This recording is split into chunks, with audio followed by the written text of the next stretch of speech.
It's the first feature that we ever wrote, and the first one we wrote together. We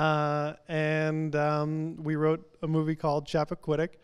And the way we got involved was because nobody was asking for it, but we thought that would be a great story. And so these two kids from Dallas, Texas, wrote in their bedrooms during the night hours after their day job, and came out to market with a spec that people seemed to like to read. And then suddenly, here we are making it and showing it. The Chappaquiddick incident is something that's marked by a lot of conspiracy theories and a lot of falsehoods.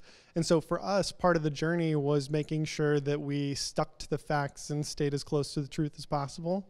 And we were really lucky that Andrew's dad is a lawyer. And so it's with that guiding light that we looked for primary sources. And what we ended up finding was Chappaquiddick's the most well-documented car accident of all time. And that actually there was an inquest into whether or not a crime had been committed.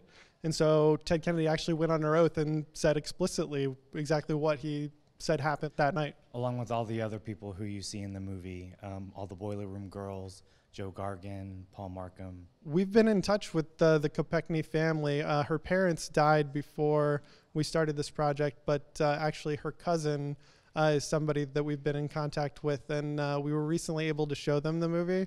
And honestly, it was the greatest honor of this entire process was hearing back from them after they had a family screening in Pennsylvania and hearing that they thought that we honored their relatives' memory.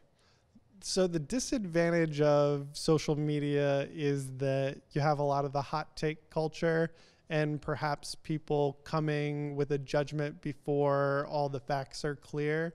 I think we've seen that many times, but the thing that I love and I think propelled me to be interested in writing about this was that social media amplifies the voices that are so often not heard as loudly or clearly. And a lot of times that's women's voices. And I think that in this story, I wish that some of the many prominent women that were there that night or around the Kennedy family had been able to speak their truth a little bit more clearly to the press. And I think in a social media environment, that would have been something I would have really liked to have seen.